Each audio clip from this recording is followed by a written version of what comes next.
नमस्कार दोस्तों, स्वागत है आप सबका भद्रा आईएएस एकेडमी में। आज का डेट है 21 दिसंबर 2023 एंड करंट अफेयर्स के न्यूज़ एनालिसिस के डिस्कशन में मैं शुभदीप आप सभी का स्वागत करता हूं। सबसे पहले हम लोग असम ट्रिब्यून का ये एक बहुत इंपॉर्टेंट आर्टिकल डिस्कस कर रहे हैं। सबसे फ्रंट पेज में ही दिया हुआ ये आर्टिकल। यहाँ पे हम लोग बात करेंगे साहित्य अकादमी अवार्ड के बारे में, क्योंकि असम से 3 पर्सनालिटीज हैव रिसीव्ड दिस साहित्य अकादमी अवार्ड, जिनमें प्रणव ज्योति डेका जी हैं, जुधाबीर राणा और नंदेश्वर दहमारी जी हैं। राइट नाउ हम लोग बात करेंगे साहित्य अकादमी अवार्ड के बारे में। साहित्य अकादमी अवार्ड, ये अवार्ड एनुअली हर साल दिया जाता है बाय साहित्य अकादमी, जो क्या इंडिया का नेशनल अकादमी है ऑफ लेटर्स, है ना। नाउ हमारे जो 8th शेड्यूल में 22 लैंग्वेजेस हैं, उनमें तो ये अवार्ड्स दिए ही जाते हैं, बट साथ ही साथ इंग्लिश एंड राजस्थानी में भी ये दिए जाते हैं। इनफैक्ट फर्स्ट जो अवार्ड है वो दिया गया था 1955 में, और हर एक लैंग्वेज के लिए 4 अवार्ड्स दिए जाते हैं। नाउ एकेडमी जो है ये एक क्रूशियल रोल प्ले करता है in recognising excellence in literature, right, through this award, और उन्हीं को ये अवार्ड दिया जाता है। नेक्स्ट असम ट्रिब्यून में दूसरा एक इंपॉर्टेंट आर्टिकल है, जो कि बहुत बड़ा आर्टिकल है रिगार्डिंग द 3 की bills which has recently been passed by Lok Sabha. तो जी हाँ, सेंटर ने 3 जो नए बिल्स है वो पास कर लिया है, और इसी के साथ साथ क्रिमिनल जस्टिस सिस्टम का ओवरहॉल हुआ है, ऐसा बोला जा रहा है। राइट, अभी तक जो क्रिमिनल जस्टिस सिस्टम एग्जिस्ट कर रहे थे हमारे देश में, वो कौन थे? Indian penal code of 1860, code of criminal procedure of 1973 और इंडियन एविक्शन एक्ट। अब इन तीनों को नाम चेंज किया गया। देखिए, नाम चेंज करके और कुछ कुछ प्रोविजंस चेंज किए गए, जैसे आईपीसी इंडियन पेनल कोड का नाम को जो है इसको रिप्लेस किया गया है बाई भारतीय न्याय संहिता 2023। वैसे ही code of criminal procedure that is CrPC को रिप्लेस किया है बाई भारतीय नागरिक सुरक्षा संहिता 2023, और इंडियन एविडेंस एक्ट जो है इसको रिप्लेस किया है बाई भारतीय साक्ष्य बिल 2023। नाउ सवाल होता है दैट ये नए बिल का काम क्या है। देखो, ये जो मेन रीजन है ना नए बिल लाने का, वो है कॉलोनियल लीगेसी। अगर देख लीजिएगा 1860 से लेकर 2023 तक घंटी का जो हमारा जो क्रिमिनल जस्टिस सिस्टम है वो कहीं ना कहीं ब्रिटिशर्स का बनाया हुआ है। सो ये लॉज जो है ना वो ड्राफ्ट कॉलोनियल टाइम्स के द्वारा ही किए गए थे, और तब के समय के जो इन ड्राफ्ट में जो लैंग्वेजेस यूज किए गए ना, काफी टफ लैंग्वेजेस और कॉन्सेप्ट्स हैं that might not accurately reflect the current social norms and values।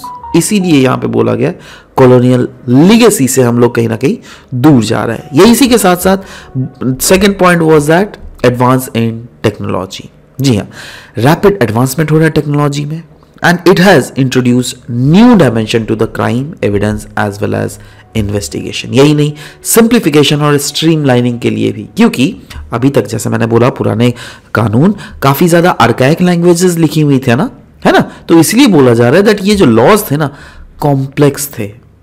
इसके कारण क्या है ना, जो लीगल प्रैक्टिशनर्स ले, लीगल इन्फोर्समेंट एजेंसीज ले लो, या फिर जनरल पब्लिक के लिए हर जो लैंग्वेजेस है काफी कंफ्यूजन है। आप सोचिए ना, आप कोई अगर लैंग्वेज को है ना अजीब टाइप का लिखा गया है, आप भले ही इंग्लिश है बट नॉर्मल जनता को समझना होगा ना यार, ऐसा इंग्लिश होना चाहिए ना, है ना। अब अगर आप टफ इंग्लिश के वर्ड्स यूज करोगे तो कैसे हो समझ, राइट।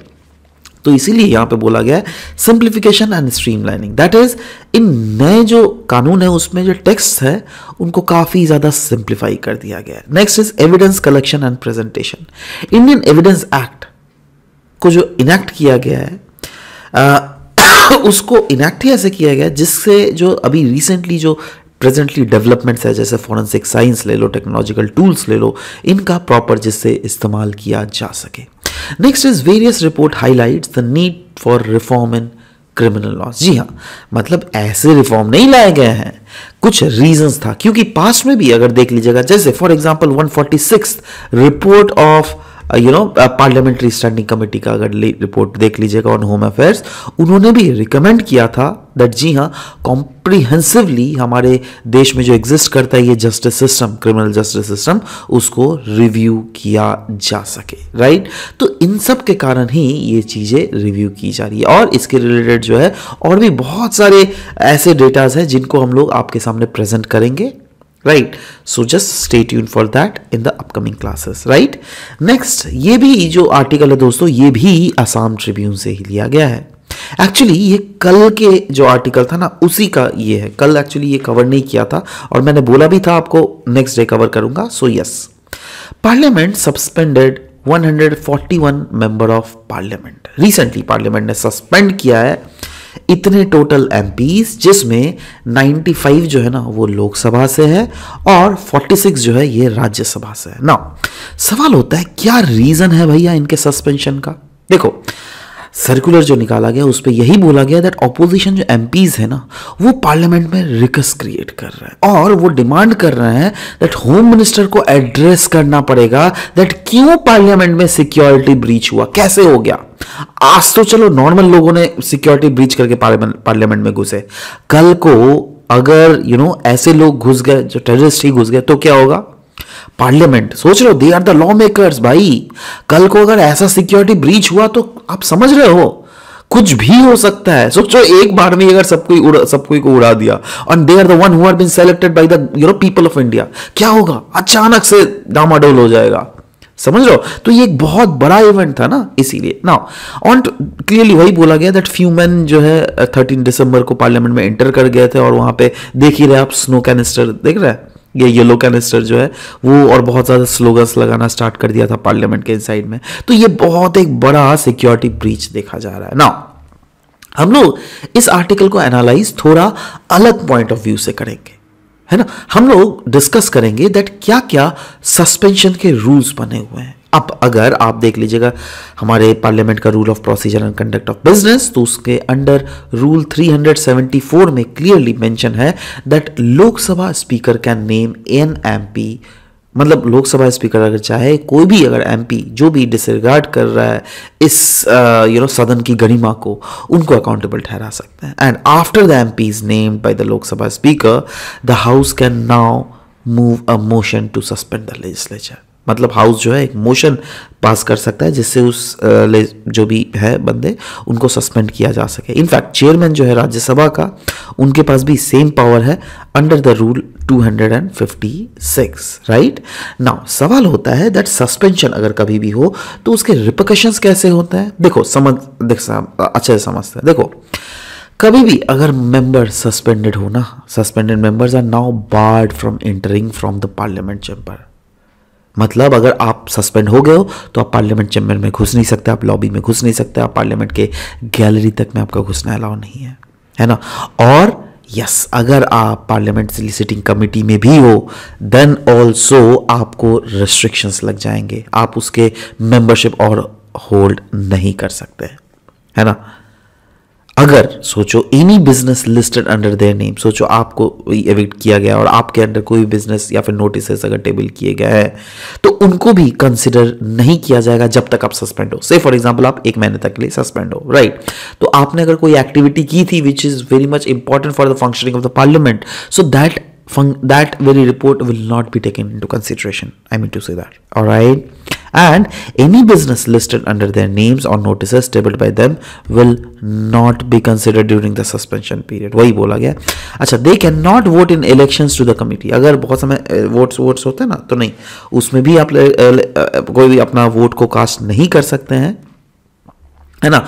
और MPs को yes will not receive the daily allowances for the duration of their suspenses. Daily allowances भी कुछ इन लोग को बहुत ज़्यादा एक्स्ट्रा पैसे वैसे मिलते हैं ना अलाउंसेस के रूप में, तो वो सब भी नहीं मिला जाएगा अगर आप सस्पेंडेड पीरियड में हो तो। नाउ क्या ऐसा पास्ट में आज तक ऐसा कोई मैसिव सस्पेंशन हुआ था इंडियन पार्लियामेंट में? जी हाँ, 89 को जब बोफोर्स स्कैंडल कंट्रोवर्सीज निकला था ना, तब एक बहुत बड़ा लार्ज स्केल सस्पेंशन हुआ था जिसमें अराउंड 63 MPs वर सस्पेंडेड, क्योंकि उन्होंने भी पार्लियामेंट के अंडर रिकस क्रिएट किया था। ना सवाल होता है दैट इस टाइप के सस्पेंशन जो हो रहे हैं पार्लियामेंट में, है ना, मेजॉरिटी पार्टी कर दे रही है, तो क्या इसमें कोई भी कोर्ट इंटरवीन कर सकता है? देखो, आंसर इज नहीं, कोर्ट इंटरवीन नहीं कर सकता है, क्योंकि आर्टिकल 122 अगर इंडियन कॉन्स्टिट्यूशन का देख लीजिएगा, उसमें क्लियरली बोला गया दैट कोई भी पार्लियामेंट्री प्रोसीडिंग में it can not be question before the court of law of court, right? So yes, ये नहीं हो सकता। हाउएवर कुछ कुछ केसेस में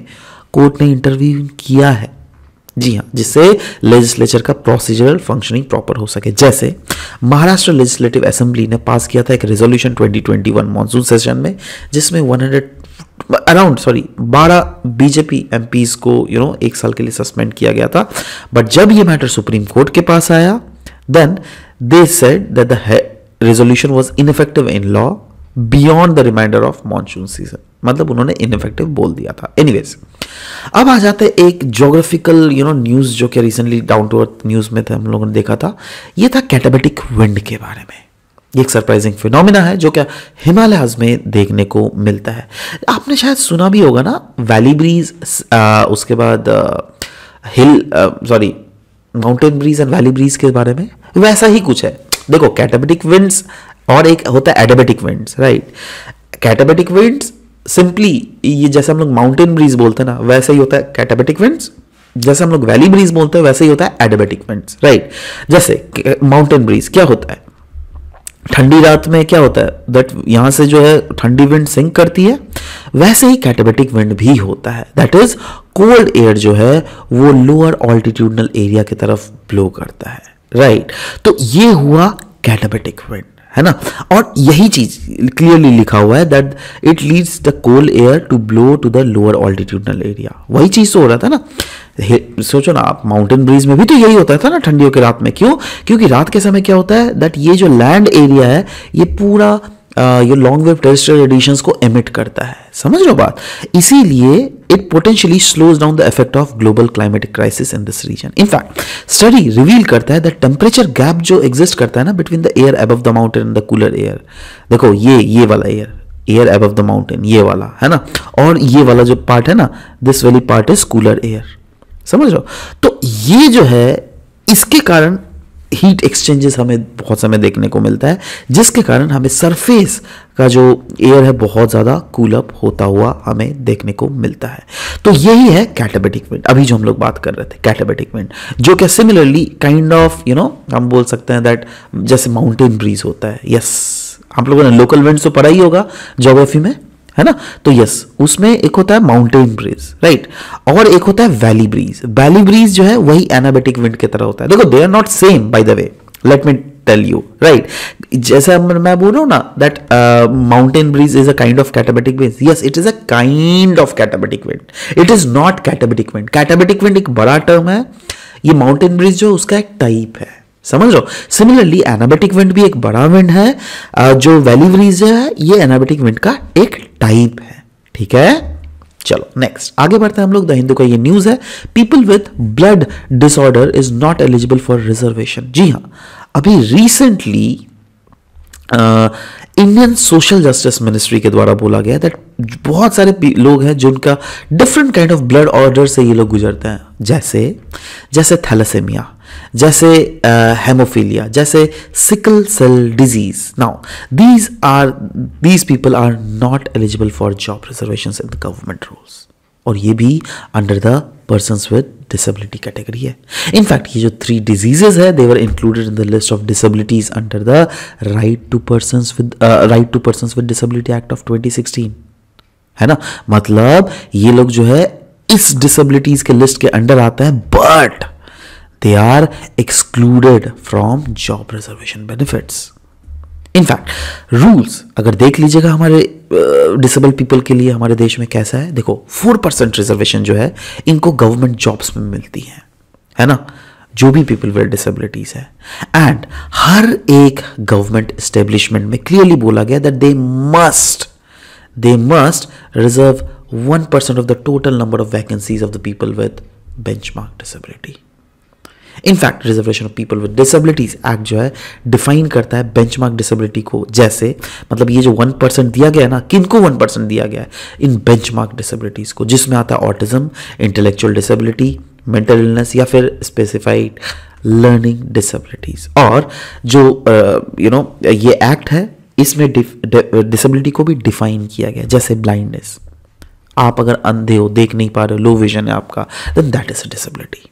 डेफ, अगर आप सुन नहीं पा रहे हो, it is hard for you to hear, then that is a kind of disability. एक होता है लोकोमोटर डिसेबिलिटी, जहां पे आपकी बॉडी मूव नहीं करती है, लेप्रोसी होता है, ड्वार्फ मौने लोग होते हैं, एसिड अटैक विक्टिम, है ना, मस्कुलर मसल्स भी आपके काम नहीं कर रहे, then these are various kind of disabilities that are there. और रही बात ये 3 disease, that is haemophilia, thalassaemia और सिकल सेल डिजीज के बारे में, तो इनका नेचर अगर देख लीजिएगा तो थैलेसेमिया है, ब्लड डिसऑर्डर है जो कि अफेक्ट करता है हेमोग्लोबिन को, और इसका इंपैक्ट होता है दैट इससे जो है ना normal reduced ability to produce normal haemoglobin production करने का जो एबिलिटी है वो बहुत घट जाता है। वैसे ही हेमोफीलिया है, इसका नेचर क्या है, ब्लीडिंग डिसऑर्डर होता है, यहाँ पे डेफिशिएंसी ऑफ क्लॉटिंग फैक्टर होता है, और इसका इंपैक्ट क्या है, यहाँ पे प्रोलॉन्ग्ड ब्लीडिंग हमको देखने को मिलता है ना, क्लॉटिंग नहीं होता है प्रॉपरली, ब्लीडिंग होते रहता है। Next is sickle cell disease, ये जेनेटिक ब्लड डिसऑर्डर है जो कि ज़्यादातर हम लोग को ट्राइबल्स पीपल्स में हम लोग को देखने को मिलता है, और यहाँ पे ऑल्टर्ड रेड ब्लड सेल्स देखने को मिलता है। मतलब ये जेनेटिक होता है ना, पापा को है तो बच्चा को भी आएगा, उसका बच्चा नेक्स्ट जनरेशन को भी आएगा, ऐसा चेंज होता रहता है। समझ रहे हो बात? तो these are the ministry of social justice ने क्लियरली बोला है that these are the people who are not being eligible for government jobs. ठीक है, नेक्स्ट पेपर का ये न्यूज है regarding measures for the protection of marine species. देखो, government of India ने बेसिकली इंप्लीमेंट किया है बहुत सारे मेजर्स जिससे मरीन स्पीशीज को कंजर्व किया जा सके।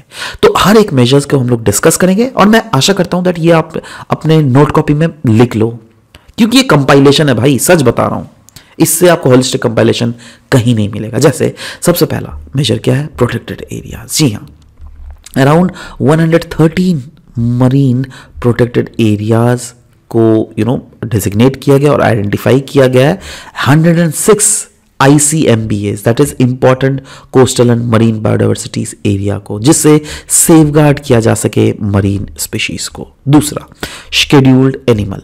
नाउ बोला गया है listing of many threatened marine species as scheduled animal in wildlife protection act. ये तो ऑफ कोर्स बहुत दिन हम लोग पढ़ते ही हैं। Next is integrated development of wild life habitat scheme भी है, जिसमें प्रायोरिटाइज किया गया थ्रेटेंड स्पीशीज को, जैसे मरीन टर्टल ले लीजिए, हम्पबैक व्हेल्स ले लीजिए, ड्यूगोंग स्पीशीज ले लीजिए, इनको असेस किया जाता है और मॉनिटर किया जाता है इस स्कीम के अंडर, जिसका नाम है integrated development of wild life habitat scheme. वैसे ही आता है ड्यूगोंग कंजर्वेशन रिजर्व, जहां पर पाक बे में ले लीजिए, वहां पे एस्टेब्लिश किया गया है ड्यूगोंग कंजर्वेशन रिजर्व। ये अपने आप में लेकिन प्रीलिम्स का भी क्वेश्चन बन जा रहा है। देखो, ये पूरा जो हम लोग डिस्कस कर रहे हैं ना, दैट अगर मरीन स्पीशीज के रिलेटेड कुछ क्वेश्चन आ जाए तो उसमें आप ये सारे मेजर्स तो लिख ही सकते हो इन जनरल, बट प्रीलिम्स में भी इस टाइप के क्वेश्चंस उठा के वो लोग दे सकता है। सिंपली पूछा जा सकता है, बताओ recently dugong conservation reserve Indian government के द्वारा एस्टैब्लिश किया गया था, कहां पर, राइट? तो आंसर विल बी पाक बे। ठीक है, ड्यूगोंग क्या होता है, इसमें ऑलरेडी 2015 में यूपीएससी ने क्वेश्चंस पूछा था, है ना? तो you need to know about that these animals, ये है कौन, क्योंकि इसके बारे में पास में जब क्वेश्चन आया है तो yes there is high chances that future में भी एपीएससी में भी आपको क्वेश्चंस पूछा जा सकता है। Next is National Marine Turtle Action Plan. Release of National Marine Turtle Action Plan with the aim to conserve marine turtles and their habitat in India. वैसे ही प्रोजेक्ट डॉल्फिन, और इसको लॉन्च किया गया 2021 में। ये गवर्नमेंट इनिशिएटिव है जिससे oceanic as well as रिवलाइन जो डॉल्फिन स्पीशीज है उसको बचाना है, और कोस्टल रेगुलेशन जोन नोटिफिकेशन तो आपको पता ही है 2019 का, जिसमें जो कि इन्वायरमेंट प्रोटेक्शन एक्ट 1986 के अंडर लाया गया था, जिसमें फोकस किया गया था दैट कैसे हम लोग कंजर्व और मैनेज कर सके प्रॉपरली इको सेंसिटिव एरियाज, जैसे मैंग्रोव्स ले लो, सी ग्रासेस ले लो, कोरल्स ले लो, इन सबको, right? Biological diversity act of 2000 है ना। अब देखो, ये जो इम्प्लीमेंटेशन है ना, इसलिए किया जाता है जिससे मरीन स्पीशीज को प्रोटेक्ट, कंजर्व और सस्टेनेबली यूटिलाइज किया जा सके, और फाइनेंशियल असिस्टेंट भी बहुत समय प्रोवाइड किया जाता है, जैसे CAMPA fund, right? CAMPA fund for dugong conservation है, कोरल्स और मैंग्रोव्स के लिए भी ग्रांट किया जाता है फंड, है ना, वो भी सेंट्रल स्पॉन्सर्ड स्कीम के अंडर भी किया जाता है। नेक्स्ट इज आपको देखो और भी है centre for marine living resource and ecology, है ना, ये एक अटैच्ड ऑफिस है मिनिस्ट्री ऑफ अर्थ साइंस के अंडर, जिसको मैंडेट किया गया है दैट अगर कोई भी मरीन लिविंग रिसोर्सेज के रिलेटेड अगर कोई भी डेवलपमेंट या फिर मैनेजमेंट स्ट्रैटेजीज को चॉक आउट करना है तो they are the one who will be chalking out this, right? Similarly marine mega fauna stranding management guidelines of 2021, जो क्या रिलीज किया गया था for actions during stranding and entanglement events, right. तो again yes, these are the things which are there in news. Next is international year of camelids. जी हाँ दोस्तों, 2024 को यूनाइटेड नेशंस के द्वारा डिक्लेयर किया गया है that 2024 will be celebrated as international year of camelids. Now camelids क्या होते हैं? कैमल्स मत समझ लेना, they are not the only camels. मतलब देखो, कैमिलिड्स वैसे स्पीशीज होता है जिनके चारों जो पैर होते हैं उसके हाइट इक्वल होते हैं, ठीक है।